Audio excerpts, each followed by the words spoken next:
Hello, it's Phillip Taylor speaking from London. I've got an epic poem which I wrote some time ago now. I didn't form part of the original Quiet Mirror collection because it was stood on its own. It's called Our Greatest Friend, an epic poem. And it's actually the Apollo poems because they're in remembrance of all the people who were involved in the space program, the Apollo space program. And it runs as this way. It's a long poem. The stars so lonely, floating far away, remind the world of supreme desolation, so magnificent, where lingering thoughts stay around man's first friendly exploration. The virgin poles and sweating glades combine lands between marine blues to contrast white heat or black shade of rocks, casual boulders lying in shattered view. A new wave of thoughts and ideas permeate this laconic man like dry sand. For what does our population really fear from adventurous instincts in foreign land? Your achievement will never be underrated, that historic position, the highest ever explored. The blue of Earth's distracting glory and man's inherent pride conclude the greatest adventure story, flippantly as the hand held loosely by your side. A scientific nature of the infinite, beyond capabilities of most, flays thoughts with our internal finite, like Columbus and the American coast. Our aims so plebeian and modest, whether scientific, artistic, prophetic, are peaceful again and at rest, whilst you dwindle as the deserved academic. Words and praises can rarely suffice to describe achievements as men, not mice. The burning fire of the rocket excelled with speed to that partially obtainable, whilst the ghettos roared politically, scientific irrelevance to what was achieved. The lethargy of human utility, a comparison defined still less, contrasts a dividing line of mentality with vicissitudes of the press. Temperament under pressure, a vicious unpredictability, in times of everyday duty, nothing more than an ethereal experience. Contrast yet again the anger of a last-minute disappointment. A notion eloquence disturbed, ignominiously in tranquil suspended dust. The flame of the paper astronaut, once crucial and relevant, discarded like a forgotten wallflower across crumbling red brick. The vacuous imperturbable nothing, so cold and lifeless as interest, plotted to defeat the pleasure of winning, spoiling man's unique bequest. The conflicts of values, unnerving, distorted, feed and methodically devour unemotionally as worms in the dark earth, blindly crawl ever upwards. Blurred and jagged by the cold, you were kissed in a floating land by an old sun, gutted gold, riding between muddy grains of sand. And yet there is a coherent regret in that consistent hum of the machine, for most people diplomatically try to forget as though man had never been. Bobbing with the complex finality, the closest neighbour palpable nothingness of a soil destructive crater crown depicts the inverse reality, perhaps the final feeling of sadness as the ship goes down. An astronaut like an uncomfortable crab, enjoying a piece of the action, plus the sideline bonus of Skylab, ever striving for an inward satisfaction. The green azure realm turns in view as man's hegemonic intelligence flutters vulnerably high above the blue of an original privilege and experience. Cutting the void fast as an escalator, with an air of importance and yet so quiet, always on the insecure edge of the Terminator, detecting other life in the sterile lunar diet. The success has been peripheral, sporadic. The result has been insular, unemphatic. And the deadening horror of vastness has no insulation against fear. Human susceptibility, emotionless, drifts aimlessly like a lost year. The physically fettered mountain ranges, eerily strange. The mood changes, still haunted, now unwanted.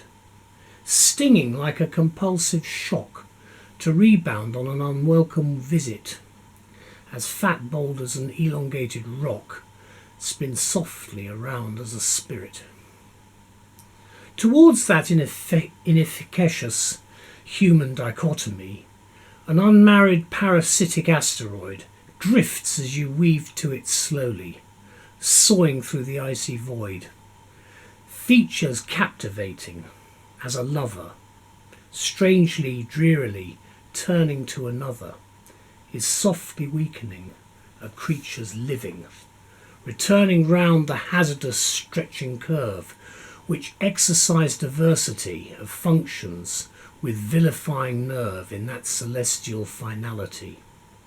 The moon, lonely as a winded balloon, blindly tumbles in catacleptic space, imprisoned by the voracious vacuum as desolation scars its mottled face.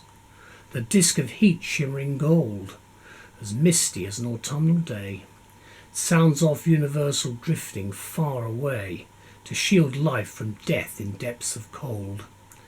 On the lunarscape, so chilly and bleak, is a flamboyant American character who walks the way he speaks, memorizing actions like an actor to return with courage from the solar secretion to tear-drenched yet caustic human reaction. With the facile probability of dice, the mission ensured pragmatically, delicate as wicked ice, in the controversial serendipity. Fame which attainment has designed, or the income which recognition evolves, residual power culminates thereby, resolves, perhaps as wet as a lettuce mankind. Lunar golf, a showman's piece, was predicated even in the music of space and silence, passing through lands of death and release, exercising the prerogative of experience. Your success is mixed with loyal devotions, for America moistened with emotions. Fatuous sunbeams still warm make the eerie landscape grow tired. The openness and isolation, like the lean years, scrapped together well the seeds of argument. Now a pity when money gropes such freedom. Qualities of perfect physique and mind, plus the sharpness of diamond, lead of kin ever refined, but its touch awoke the bond. And what of the perceptive eloquence, shattered as a mental breakdown, crawling and grovelling in poverty, to remain little but a paucity of individuals? Perceptive senses with no boundaries draw the tides of human thought. The moon's soft hand tickled like an impending sneeze to sensually love earth, clinging in fond, inescapable cuddles. An astronaut's spurious reward, the ambivalence of show, returns to palindromic public discord. With knowledge only vital few know, one success invented for a clammy, gamey experience, to acknowledge this lunar achievement, instead a catharsis receding as the sea. And as man so tangible and real, in the dreadful sinister fear, a void so insecure to feel, drifts as sad as a tear, disturbed and restless as the sun begins to weep, searching through the blackness in a confusion after deep sleep. An enthusiastic conquest, now thought so mild, was once the ultimate request, as shadowed as an unwanted child. In indigent circumstances which pass as though every day were Christmas, a contumacious astronaut, tough and abrasive and raw, encased in metal support, weak as a forest floor, surviving scandal's loss of face from the stillness alone, in sun-shadowed silent space wherein the stars slowly roam, pollution drifting aloft alerted, a killing of the planet you love, in the twilight deserted, a quiet like Noah's dove. There is no lack of reticence in your character of experience. And in the silence and in the silence, from the low sky and from the low sky, columns of stars rise up to dance, turning around here and there. But you could not dance, you could only acknowledge and stare. The sun which grumbles in the deep was once an evangelic reality, now modified for posterity in the impotence of life, stuttered by deserted rocks, so soft and warm and fake, as the shadows of the clefts of knowledge of transient humanity, as the quiet and as the quiet, the religion of peace, like cobwebs of an age, are settled content outward and inward, denizens of another world in everlasting cry of suspension, discarnate spirits once uncurled about such utter isolation.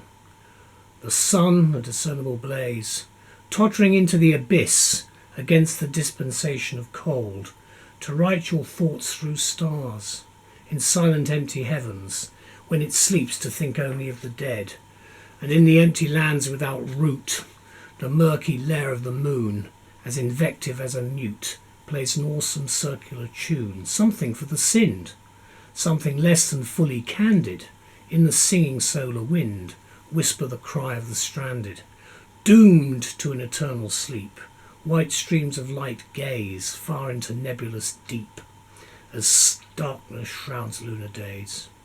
In flight or at rest, breathing the stillness, you remain unaffected by the dented mess. A character, sharp and defined, on the decrepit cosmic wreck, where no wind walks so refined, but lingers as a dusty speck. Also an accumulation of congenial character, and so distinctive in leadership and yet methodical, with decisions so cool and incisive, with a purposeful tenacity which charmed like relaxation, so stolid and at once quietly confident through dedication. To possess a generic leadership quality, shining through the greatest opportunity and passing the axis with regret, the mysteries of 1,000 secrets crowd within its creased surface to eclipse an alien peering face.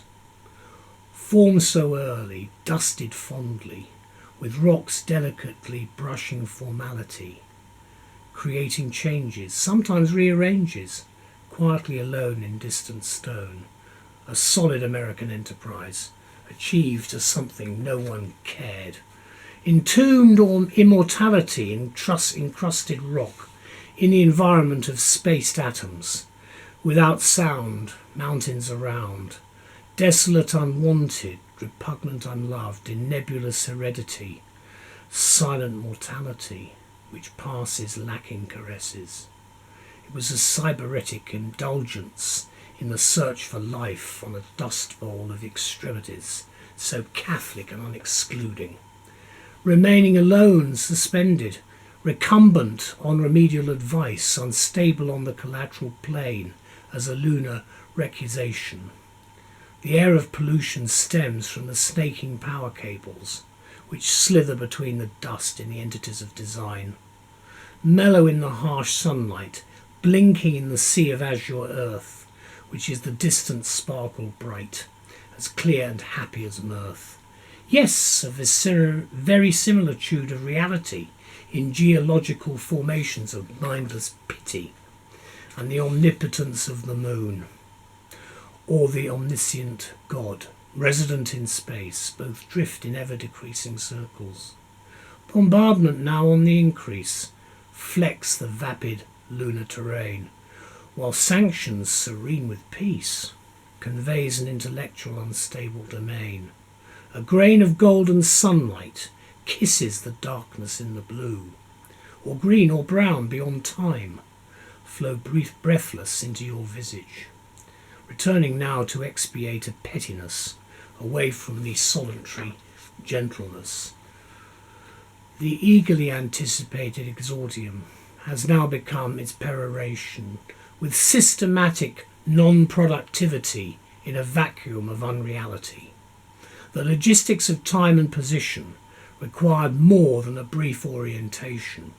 In the ancient strangeness of battered companionship on some broken cratered wilderness came the challenge of your relationship, commanding a metal machine as delicate as elderly bones, to oscillate carefully as a nervous queen between rock balls and stones, exemplifying the technocrat's delight with the syndication of a country loping freely on a dank night in the land of dictated unfree. It was pathetically once said that in between the distances, the spaces where boots tread, was a gift of substance. An equipoise at last maintained, balanced with refinement, straining with the developed strands of premature achievement. Soft and harsh in the blazing moonlight, you always work with an insatiable appetite. Now, I wrote that actually in Harrogate, and it was amended, but it was written originally in the summer of 1974, and it was to commemorate the lunar landings. Very long time ago. Thank you. Bye-bye.